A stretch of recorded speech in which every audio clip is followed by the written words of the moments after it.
Welcome everyone to today's podcast. My name is Paul. I am a recovered addict. I'm in Peterhead in Scotland. I'm really pleased to have been joined by Justin today. Evening, everyone. My name's Justin. I'm an alcoholic and addict, and it's lovely to be here, Paul. Thanks very much for asking me to come along. No, I appreciate you coming along to carry the message and bring some encouragement and some hope and some courage to folks, Justin. So we've got three topics, family, that we're going to be talking about. We're going to be talking about living the program, how to live the program of Cocaine Anonymous, how to stay clean and in the solution, how easy it is to drift from God and the fellowship and the program, and then how to get back into the program from that drift. So we've got three topics. Now, before we get into that, I just want to say if there's anyone listening to this and you're looking for sponsorship, we've got current male and female sponsorship lists that we're happy to send to individuals. So if you listen to this looking for sponsorship, let us know in the chat and we can send you either or both lists on WhatsApp. There's also lots of in-person, lots of Zoom meetings now where you can hear a message of hope, courage and freedom. On this podcast in a little while, there'll be a screen up showing you meetings. Most online meetings happen on Zoom.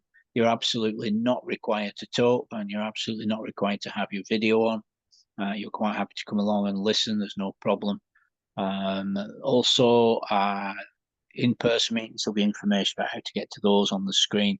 Bear in mind, you can pause, fast forward and rewind and share this podcast with whosoever you please.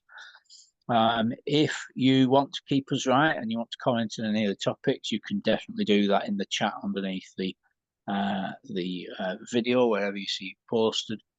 So what was the other thing I want to say? Oh yeah, also on this channel now, I think there's over 80 broadcasts covering a wide variety of topics. There's kind of like a bit like meetings where several of us are talking, similar to what we're doing today, Justin and I. There's also personal stories where people share their stories for half an hour, that, a personal account. I think there's over 20 of those now. There's also a podcast on each of the steps and each of the traditions. So do check out the other broadcasts. Well, I'm really pleased that you've come along today and I'm looking forward to our chat, Justin. So I am. And we talked before the podcast there about the topic. So the first topic I'd like to bring to us and to invite you to come and talk about is living this program of action. What does that mean in the real world? What do we do? How do I practice what we read in our literature on a day-to-day basis, and what is the reality of it? So I'm going to hand the floor over to you, sir. Oh, thanks, Paul. I mean, yeah, I just as you're saying it there, I mean, it springs to mind that that the AA program, is a way of living. Alcohol and drugs were a symptom. But what I couldn't do, and I don't know if you were the same there, is I just couldn't cope with life. Now there are various factors towards that. I mean, like a couple that spring to mind, that seem to pop up quite regularly is, traumas, which can be big traumas or little traumas. But it seems to, I personally have dyslexia and ADHD as well. That doesn't seem to do us any favors. But we come from all walks of life and all kinds of experience. And I think the thing that you get to learn, or the thing I've got to learn, is it doesn't matter how we got here. It's A, how lucky we are to get in the rooms, and then B, how lucky we are to have a solution. I mean, just take it down to this. Like nowadays, you can walk into the doctor and get a cure for anything. Like there is a pill or there is a thing for anything, and there is nothing for alcoholism. And the being an alcoholic is a symptom of the alcoholism. But we are. I think the old phrase is, we are beyond human aid, aren't we? How do you feel about that, Paul? Yeah. I think we need divine help. I believe that it's the grace and power of God that gives us our next breath, that's keeping us alive. Oxygen, the sun, the moon, the stars, life itself, every good experience we've ever had, everything comes from God. That's what I believe in. What happens is we need divine power. You know, I have a friend with over 3 decades of continuous sobriety, Justin, and he attributes his continuous sobriety to doing a very quick 1, 2, 3 every morning. And he says he's made a lot of mistakes in those years. But the one thing he has done is every morning he's got, I'm an alcoholic addict. Grant me power, keep me sober, show me how I can help, turn my thinking and action over to you. And that's a very quick 1, 2, 3 in the morning that he says he's done every morning of them 3 decades, you know. So, you know, it's a relationship, and living the program for me is about a relationship. I very much think that the literature, the meetings, a sober network are crucial elements. And, you know, what I do is I'm never far from meetings and literature. That's the bottom line. You know, I've got some literature open right here. I have literature in the car, I've got literature in the shed. Yeah, I don't I mean, like I to must say, see. I'm surrounded by it. Being an addict as well, you'd love it. How many copies of the big book I've got lying about? Because I couldn't buy one, could I? They're Yeah, freaking all, but, they're all over don't the place. don't Uh, misunderstand me, as I'm sure there'll be someone listening to us going, "Well, that's not going to be enough." No, in and of itself, you could be in a room full of books. What we're talking about is a holistic solution, and the common features are literature, meetings, and working with others, really supporting yeah, others. I mean, the bottom line is if you're in amongst it, taking phone calls from people. I had a guy ring me this morning, just an emerging remorseful from a spree, spent yeah, hundreds of pounds last night, miserable as sin. And he has yeah, rang me, emerging remorseful from a spree, at least half a dozen times this year. And yeah, I'm glad he does. I'm glad he does. But, you know, the reality on the ground is he's choosing not to do the things suggested to him. yeah. That's just the reality of So, I it. mean, yeah, Mm. that's what we don't shoot our wounded, but you know, you've got to put the work in. You know, it's that usually, you know, it works if you work it.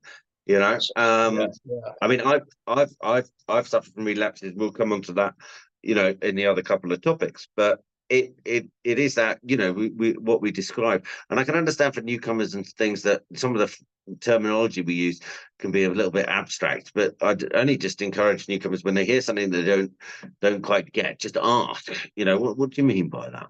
You know, let go and let God. You know, it's like, well, what do you mean by that? It's like you know, run on self-will. My life was a disaster. You know, so I've got to hand my will and my life over to something else, a power greater than myself.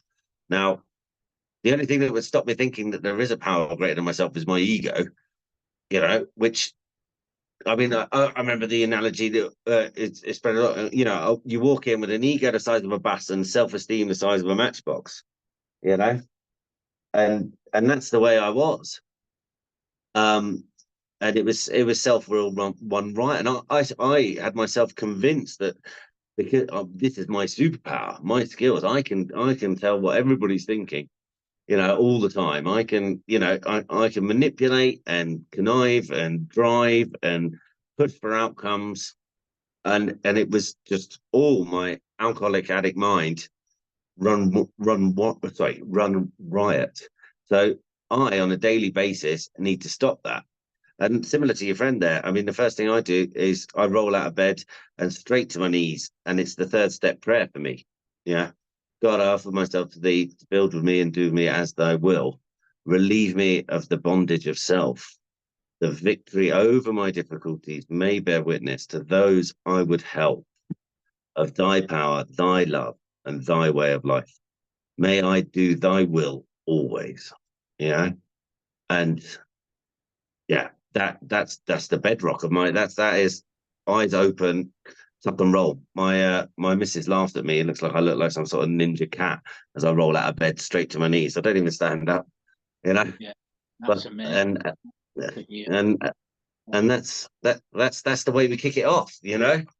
And then it's that so the relationship with the higher power. My understanding is that the closer I am towards a relapse, or the closer I am to it all going south, is the further I get away from my relationship with my higher power.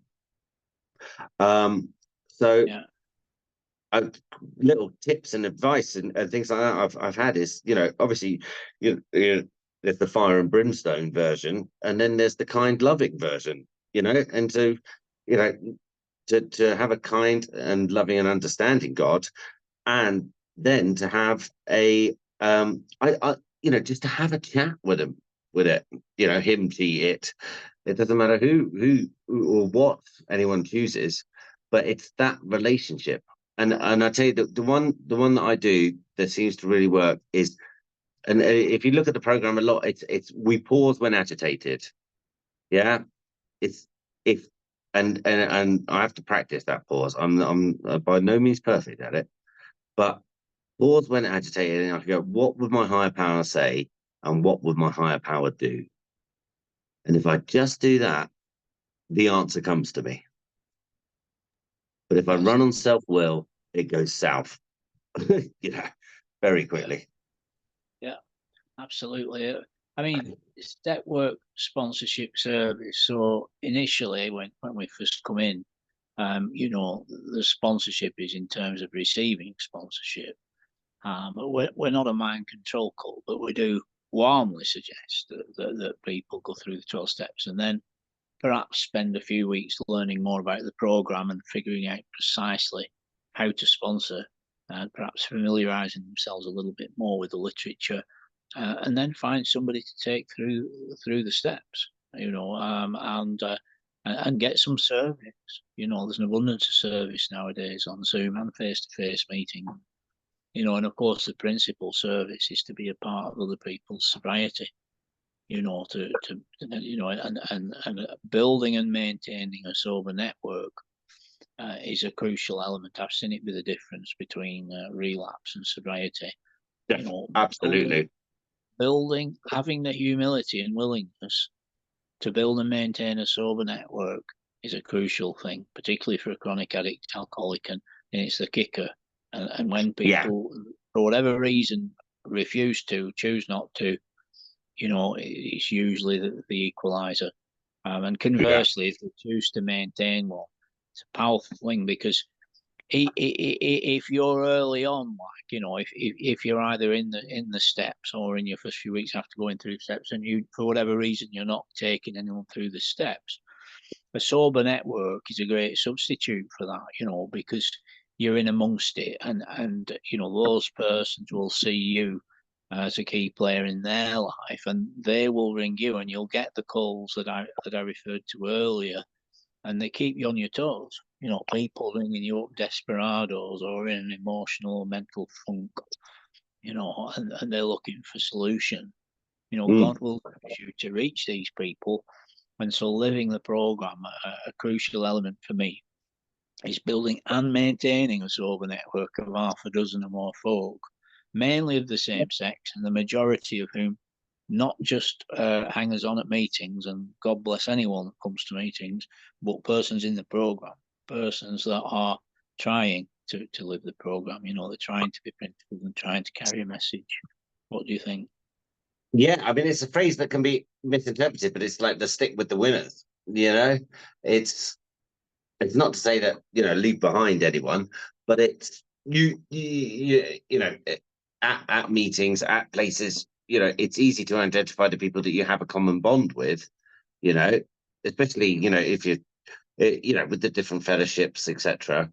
You have and a similar life story. I mean, it's the classic. Like, all our stories are pretty much the same. They've just got different actors in them, but they all ended up with isolation. My understanding of what I've experienced is they've ended up in isolation, and despair. I mean, you have a great phrase for it, Paul. I remember your phrase. The alcoholism is what's the phrase you use? Selfish, hedonistic. Right. Yeah, it's a foolish, self-centered, lust-based delusion, isn't it? Yeah, there you go. And when you hear that, and if any part of my mind, the first time I heard you say that, I was like, "Oh, that's a bit heavy," and then suddenly you sit with it for a bit. You're like, "Yeah, he's bloody right, isn't he?" That's all it was. Yeah, stick around long enough, it happens now and again. Yeah, yeah. Oh, because obviously being addicts, like being the hyper intelligent individuals that we are, except for every area to do with drugs and alcohol, Yeah, we don't like getting told to do stuff very much, you know. Yeah, But then that's when some, right. Yeah. we have to kind of digest it ourselves, don't we? And then come on Yeah, board. that's right. Yeah, Yeah, wasn't too bright when I was zooming home with large quantities of gear in my nether regions. Anyway, that yeah, was a lot. exactly. Yeah, I Not mean, too like, bright then. That was a no, long no, time when ago. it, I'm glad to say it. Yeah. no, So living our program, for me, and it's well, it's being in the program. It's explaining it to others as much as anything else. It's got to be real. What I mean by that is what you described, what you do first thing in the morning, Justin. That's precisely it.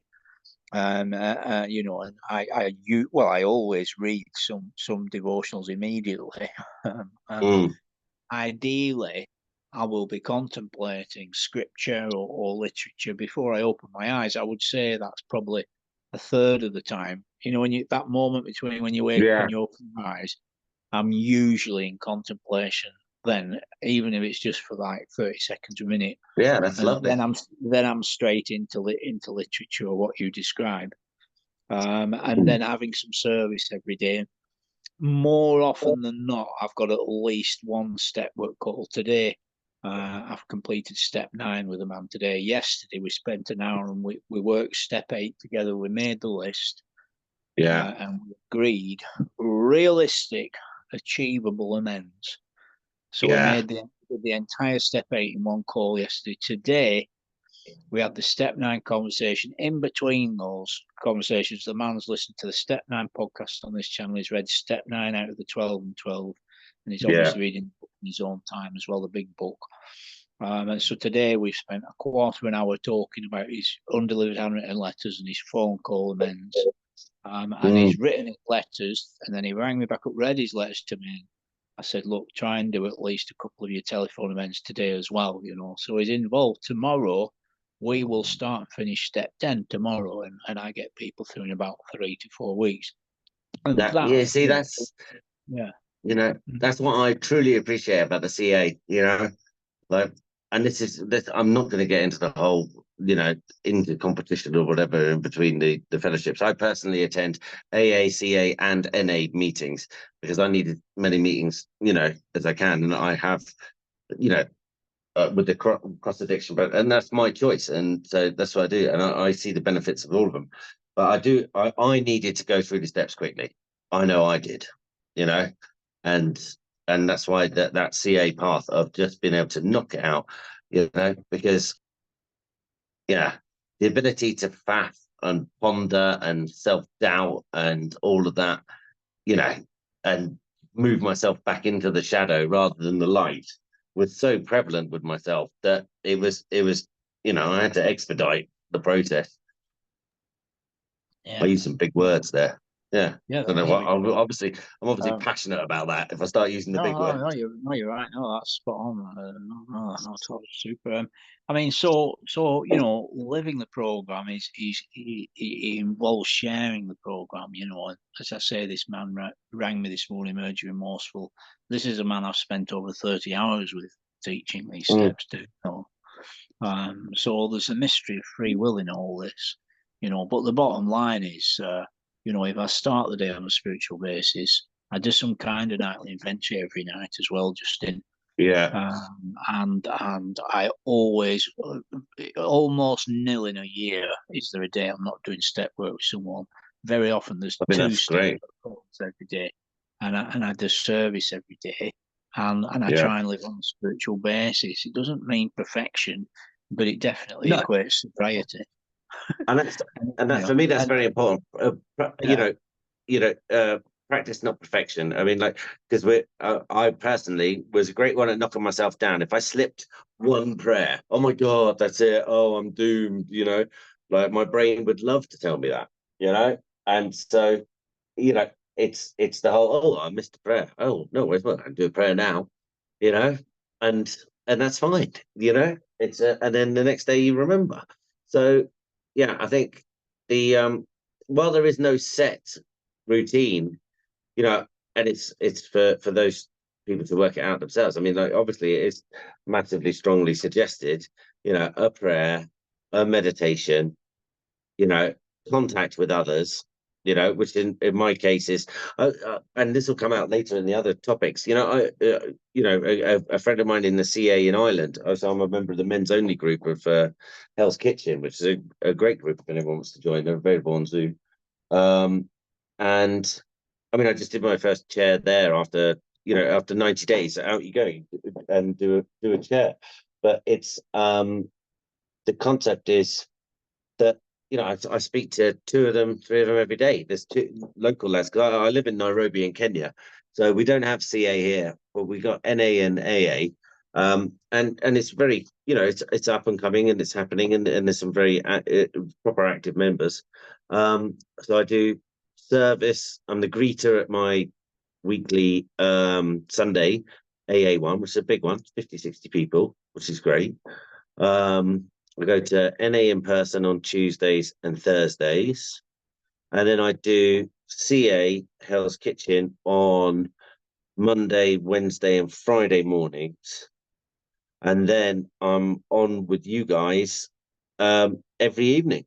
You know, essentially, it's just it's whenever I'm not a physical, I'm with you guys in the evening. So, and that is a nice. It's an opener and a closer of the day. So, you know, I find, and this was recommended or suggested to me when I find it's easier. It's better for me to have a meeting early in the morning and set my day up right than not have such a good day and then try to, you know, sort it out at the end of the day. You know, better to not make them not slip in the errors during the course of the day than try to, you know, address them by the evening. I don't know how you feel about that. Yeah, absolutely. It becomes a normal. I feel like I could talk for about half an hour in response to that. Absolutely. You know, I mean, the bottom line is the spiritual life is not a theory; it's a practice. Yeah. And the bottom line is you can do recovery painfully, or you can do it preciously and happily. That's a great line. The options are always there, you know. And Yeah. you know, you know, we're going to move on to our next topic in a moment, but it becomes a normal working part of the mind to keep things fluid, to segue from one solution to another. You know, I've been looking Yeah. forward to our chat today. Justin, I really enjoy your message. Appreciate your sobriety. And you know, for example, yeah, and tonight a friend of mine's chairing a meeting in 2 hours, and I know it'll be a barn burner. He's got multiple years of continuous sobriety. There was a phenomenal meeting I had the privilege of listening to most of this afternoon. As I say, I've done step 9 with a gentleman today. Tomorrow, I've already got some service and some more step work in place ready for tomorrow. Yeah. So it's having things in place. So it's largely doing. It's the action that gives you the freedom. Yeah, that's it. I think one of the best phrases for that is, you know, you can't think your way into good action, but you can act your way into good thinking. yeah, right. And that's I mean, so in summary, let's both take a ponder on this topic. So living the program, and just let everyone know, there's an entire podcast on this Cocaine Anonymous YouTube channel called Living Our Program that a gentleman called Arthur and I did. And Arthur, I spoke to him the other week there. He's just celebrated 3 years continuous sobriety on this channel, Living Our Program, where we go more in depth on this very topic. But in a nutshell, it's taking right activity, right program-based recovery actions from morning till night.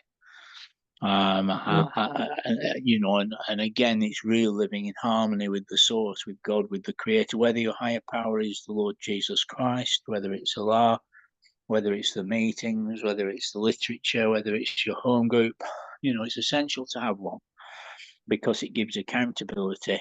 And with accountability comes responsibility. You know, we learn to be responsible for our own recovery. So, some last thoughts from yourself on the topic of living the program? So I would say it's everyone to work out themselves, and the way to go about it, you potentially, or the way I did, is open your mouth. You know, ask. You know, closed mouth doesn't get fed. I heard that the other night in a meeting. You know, if you open your mouth and ask. And so, I mean, mine, just to give you a quick run through would be, prayer first thing, yeah. Then meditation, which sometimes slips because the kids, are up and on me and all the rest of it. But if not, when I've dropped them to school or they've gone off to school, I find a meditation. Definitely get into touch with two people. A meeting in the morning online, which is fine. I mean, I'm privileged to be able to do that, and then a meeting in the evening. And then I'd say the other one is making immediate amends. Not going to bed every night thinking what I did wrong. So the ability to instantly correct errors, that's a huge one in my day, and that's really living in the program. When you get into your 10, um, yeah, that's about it. But again, it's all available. Just find someone who's got what you want, and just ask what they did. Brilliant. So that brings us to our next topic: how we drift.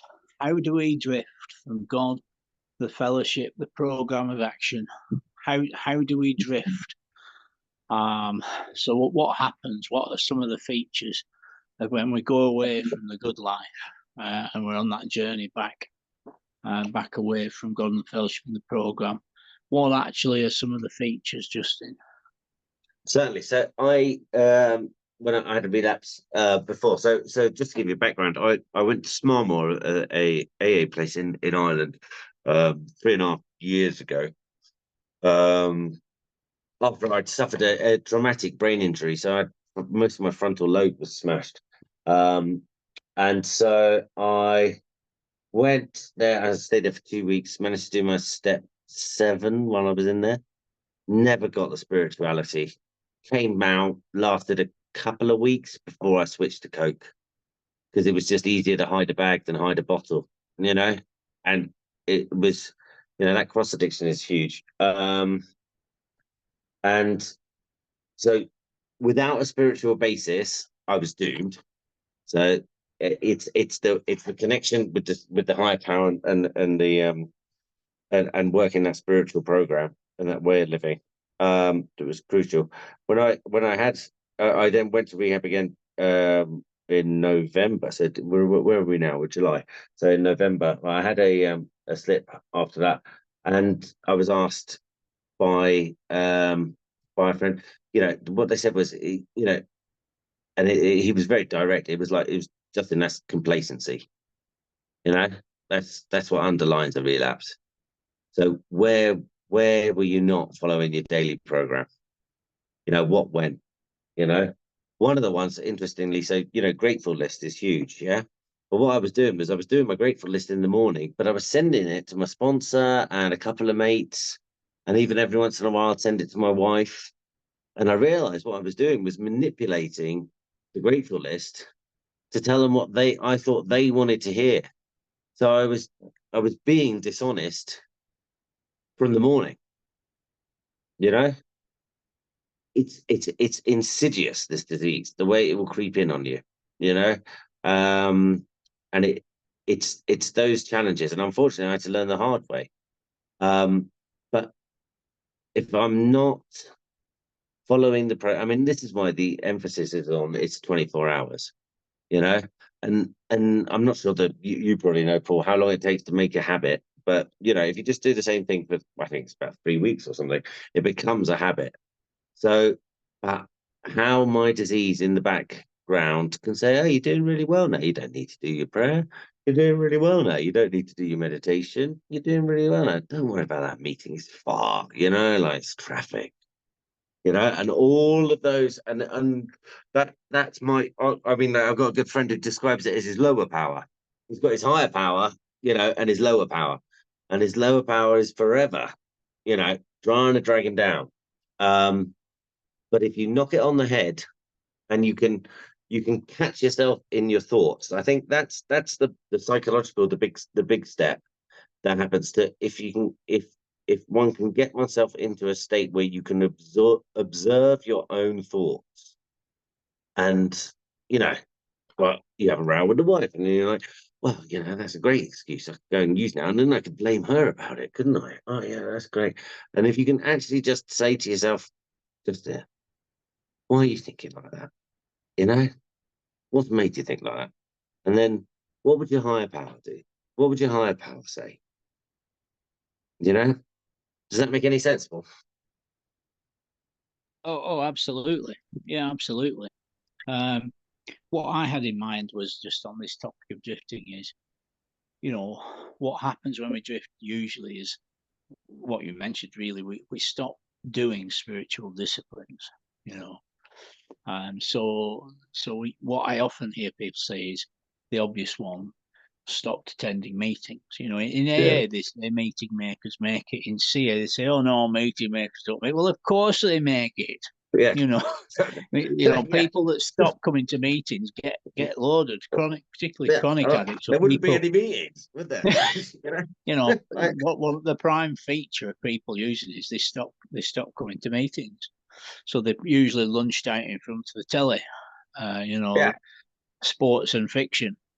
And there's nothing, not that you can't have those things in moderation, of course, but so usually there's a reduction in spiritual disciplines, as you outlined wonderfully.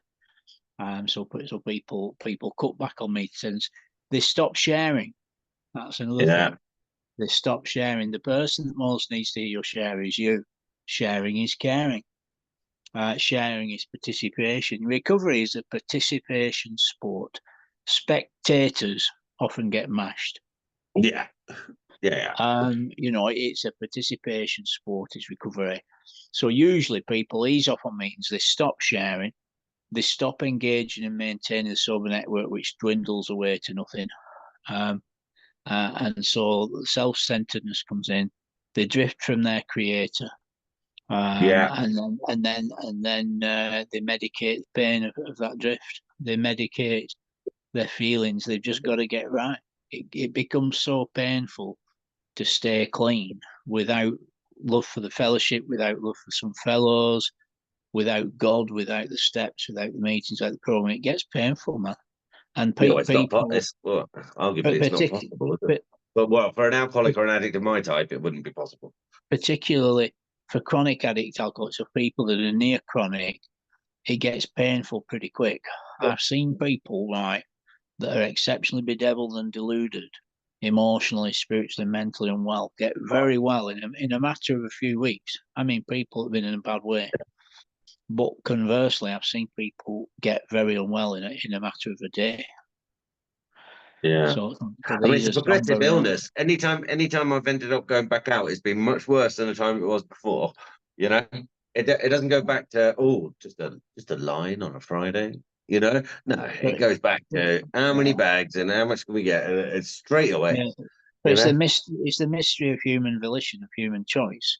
It's a mystery of free will. God has given humanity a measure of free will, and it's a mystery why this friend of mine who I've spent over 30 hours with teaching in the steps and the program still uses and then rings up asking why you can't stay clean is a mystery to me, because he should know that, but the human condition is rebellion and delusion, you see, rebellion and unfaithfulness, things like that. And that's the Yeah. condition of the addict. So why do people drift? Well, they gradually end up in the lie. The lie is that they can manage their drinking and drugging, that they can actually successfully have their circumstances, experiences, money and relationships and sanity and use drugs. Well, that's a delusion. So Yeah. so they gradually become self-deceived, you see. It is a foolish, self-centered, lust-based illness. That's what it is. Mm.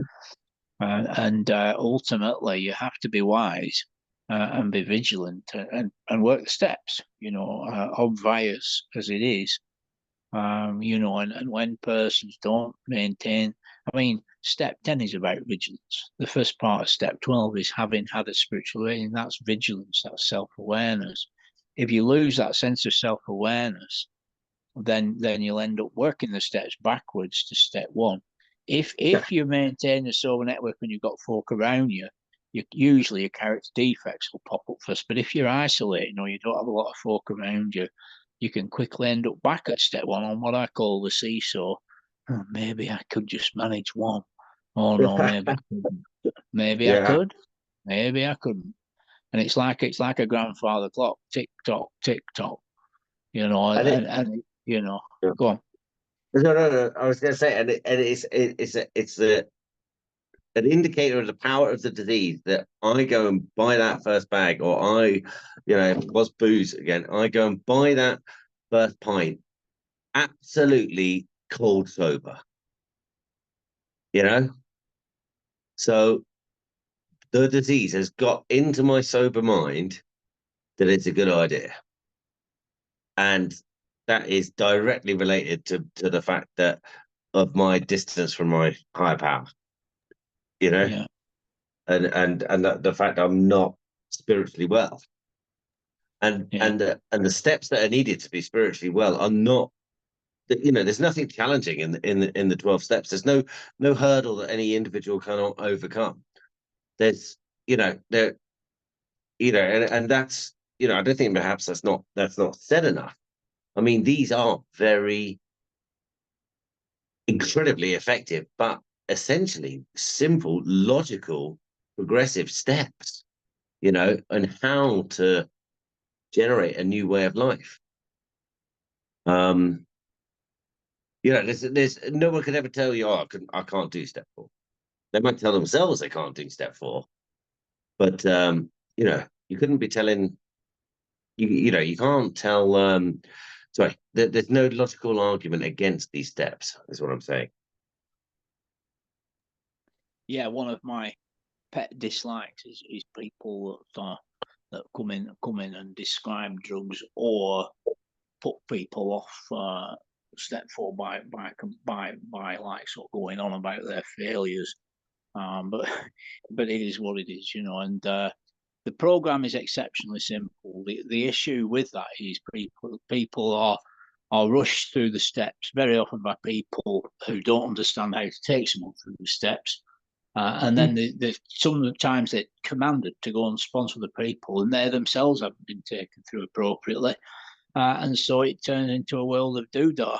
You've got people that feel compelled and legalistically commanded to sponsor, and they barely got a Scooby how to do it. And it's very problematic. Me and a lady from Canada called Jess have just done a podcast on this channel called The Trouble with Step 4, where we give crystal clear direction on how to get someone through step 4 quickly and efficiently.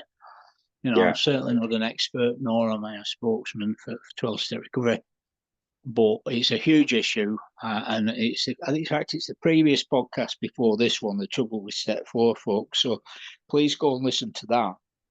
When I work 4 and 5 with people now, I actually write it out with them.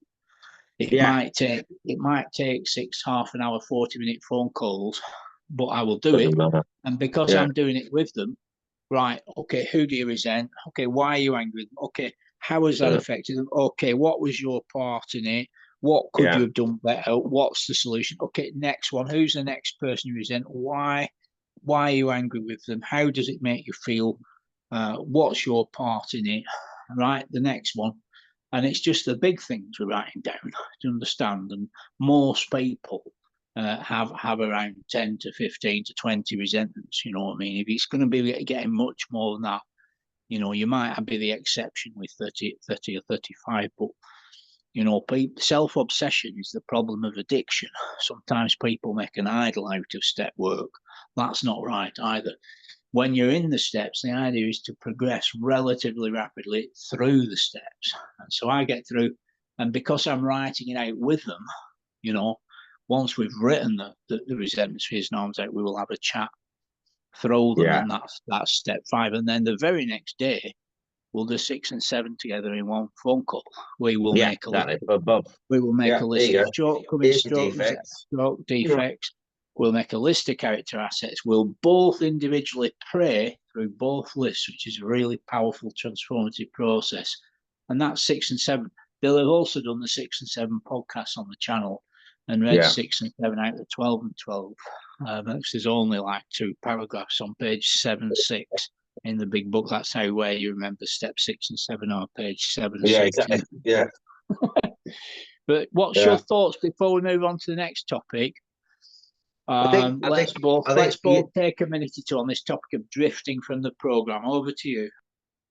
So self-defeating, was an underlying theme of my, you know, of my life, and getting in my own way, you know, and I had to be the underdog. I had to be this. And that was all just feeding isolation and this, that, and the other. And that can feed into, you know, if I let those defects of character or that slip in, that's where my that's where my separation starts, you know, and my downward trajectory.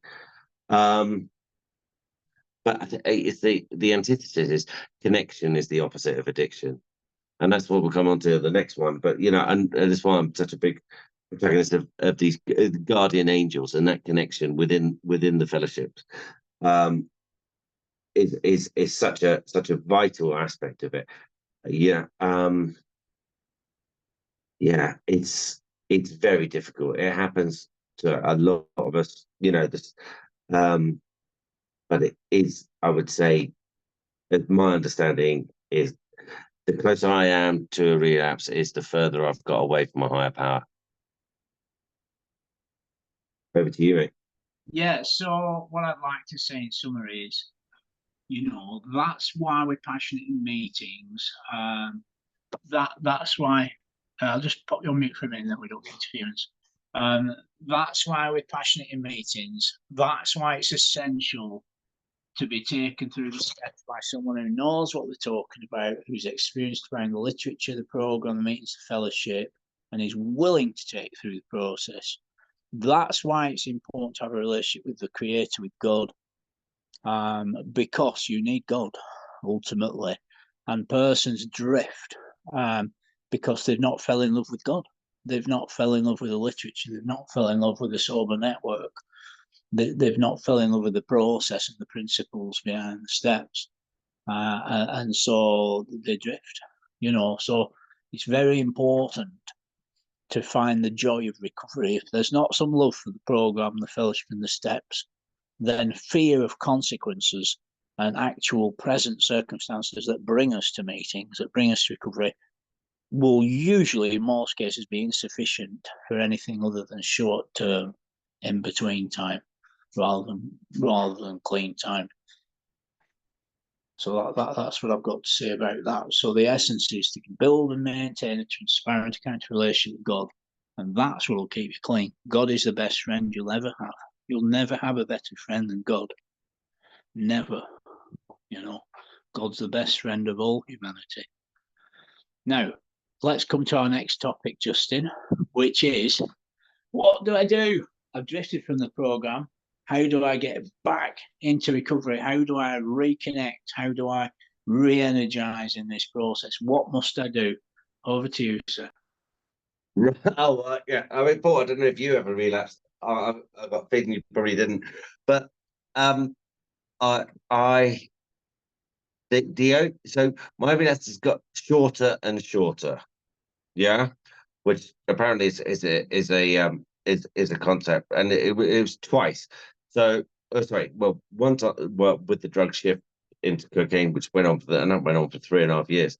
But then subsequent to my last visit, and one tool I found incredibly powerful, which came to me in an aftercare unit thing I did, was I wrote a letter to my nearest and dearest and closest, saying what to do if you suspect I've had a relapse. And I wrote down quite clearly that if I've had a relapse, my addict brain will have taken over, and my actions and conduct will not be myself. Yeah. So I'll be back in addict mode, let's say. But I give you clear permission, wholeheartedly, to please do the following. And number one was call me out on it. Yeah. Because I spent so much time in active addiction, desperate to get caught, because I couldn't find any other way out. Call me out on it. I got some little test kits. You get them on Amazon. I gave them to my wife, gave them to my parents, gave them to that. And I said, at any point, you can ask me to do one of these. Yeah, if you think. And if I refuse to do it, then it's off to rehab, or you're out of the house until you get yourself sorted out, till you're happy to walk back in and do that. You know, and I think it's important to note at this point how much power, not power, maybe not the right word, but how good that made me feel. You know, I wasn't handing over power to them. I was taking power away from my addiction, because I was narrowing down the routes, you know, or the paths that could lead to my, you know, wholehearted, you know, descend into despair and, you know, and active use. So it was the letter, you know, what to do if you suspect, you know, and I know I'm repeating myself now, but it's important. I'm not giving those individuals control. I am reducing the power of my addiction by doing that. And then the other one was a trusted other individual. There was a guy called Aaron, who had been back into recovery, back into the same same rehab. He'd been 17 years sober and managed to slip. And so me and him sat down and had a proper chat about what the frick are we going to do if, you know? And it was the whole thing of I will call you or I will text you. I probably won't even have the balls. I'll probably just be able to convince myself to write it's happened or something on a WhatsApp. And when I did that, the power of the addiction and the hiding and the sneaking and all of that just dissipated so much. You know, the minute I got honest with one person, to then be honest with everybody else became so much easier. And then it's do the usual. Get yourself to a meeting, pick up the calls. You know, everyone knows what to do. Yeah. But it's how you get yourself to that state of being able to do it. I don't know, Paul, what are your thoughts? Reconnection. It's exactly what my pal did this morning. However irksome it is to take a call from someone who's just blown all the cash that you've spent 30 odd hours talking to, that's what we do. That's what we do, you know. We had a conversation and he reconnected, you know, and then he came to the meeting. He was in the meeting this hour. That's what we do, you know. And no matter, and as long as he's got breath and I've got breath, that's what we'll do. He emerges remorseful from a spree. His circumstances bring him to his senses, and it's usually because he's got no cash. Sometimes I've said to him before, if you still had cash, you wouldn't be ringing me, you'd be ringing the dope man. And he usually says, yeah, you're right. Yeah. So that's the stark reality of it.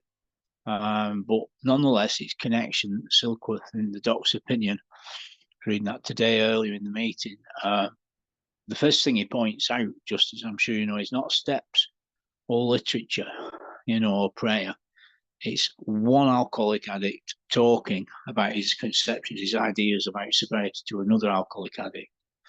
So when people drift, maybe there's someone listening to this that's drifted right now. Maybe you're listening to this, you're still using and boozing, drinking and drugging.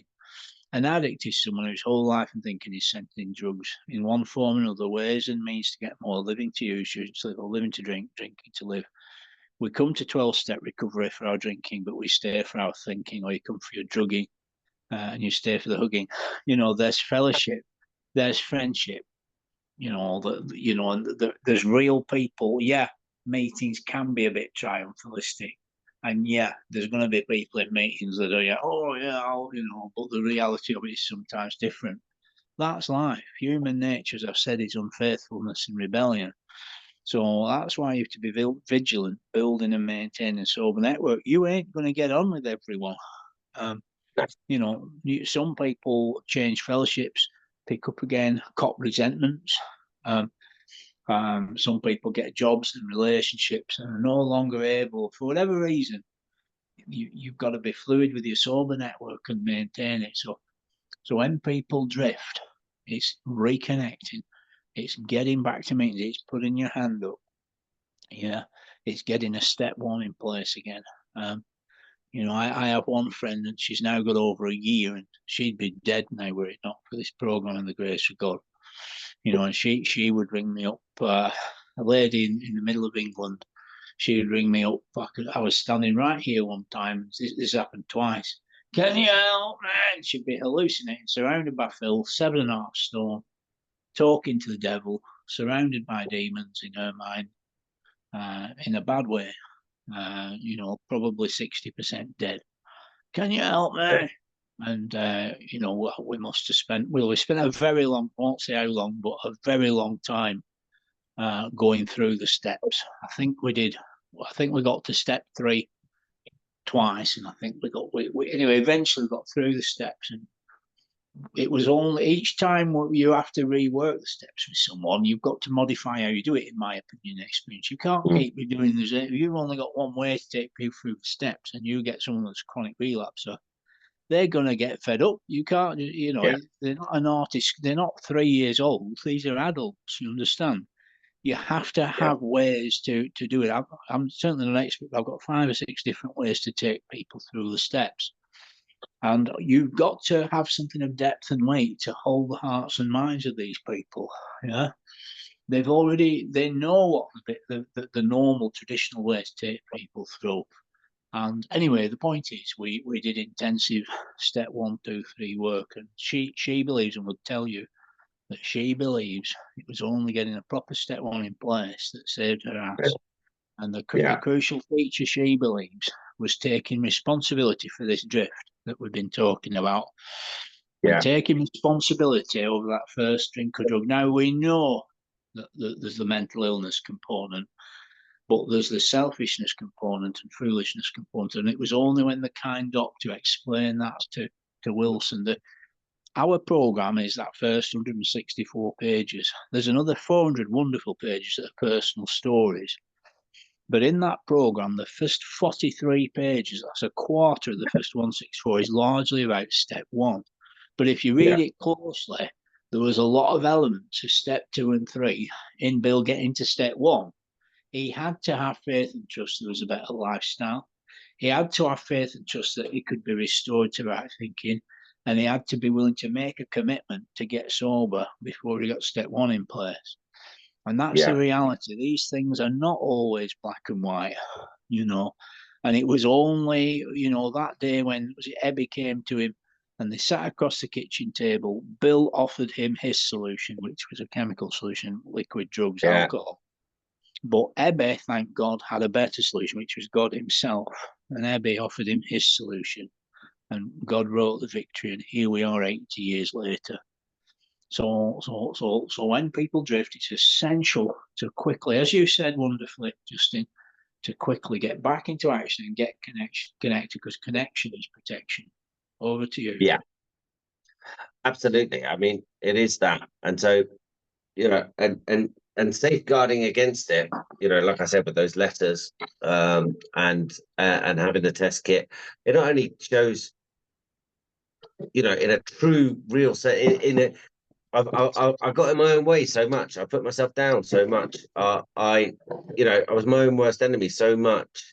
By handing my wife that letter, let's say, and then handing the test kits, out, like the empowerment or the encouragement it gave me that I am really freaking doing this now, like I'm applying my skill set developed as a manipulative lying little one of those, to actually applying it against my disease rather than it being a power that my disease uses, and I mean, and in the rooms, what shame, guilt, all that. No one cares. When you get back in the room, everyone will just give you a hug and just congratulate you and say, well done for coming back. Mate. Well done. And that's it. And it's that, it's impossible to describe it. And I can allude to the concept, but you'll never get a full description of how what you said there, how one addict helping another addict, has a power beyond any comprehension, and it's exactly that. It's the connection. So how do I get myself to a point where I can get connected again? Is having those callbacks and then just making that call, and it is difficult. Yeah, because you are going exactly against your alcoholic mind or your addict mind. But the alternative is jail, institution, or death. And never forget in oneself like how much balls it took to do that call, and then how much you are actually back in your own corner, and and it's that you have to do recovery for yourself. A good mate he says you can have 100 reasons, why you need to recover, but number one needs to be yourself. Your other 99 can be your wife, your kids, your family, your friends, everything else, but number one has to be yourself. And the biggest indicator you're going to show that you're doing it for yourself is when you stand up and all right, something's happened. Yeah, okay, I got complacent, I drifted. Yeah, right, now what am I going to do about it? It's repeated over again. It's a program of action. And like I said before, you can only act your way into good thinking. You can't think your way into good acting. Over to you, mate. Yeah, I mean, addicts like getting high. This same guy will sometimes say, "Why do I keep using?" I said, "Well, you Very like astute getting point there, Paul. Yeah. you like getting high." Uh, is that what it is? Yeah, that's what it definitely is. You like getting high. And until you enjoy sobriety and God and the fellowship and the program more, that's likely to continue. I don't think it's ever right to say someone, "Oh, you're going to get high or you're going to drink again." I think that's wrong. I really do. No one has the right to say that unless you're God. Yeah. You don't know that. That can be problematic in and of itself. But very often, until persons get love for God and the fellowship and people in the literature program and the steps, they're very likely to carry on as they are, because it gets painful, as I talked about earlier. The pain of staying clean becomes greater than the fear of using. Similarly, when someone's using, the pain of carrying on using becomes greater. Than the fear of getting clean, or the fear of carrying on drugging becomes so strong that they've got less fear about getting clean, and a thousand other one descriptives. But it's so easy. We've talked today about drifting from God, the fellowship, and the program. We've talked about living the program, and lastly, we've just talked about how to reconnect. It's ultimately having acceptance of reality.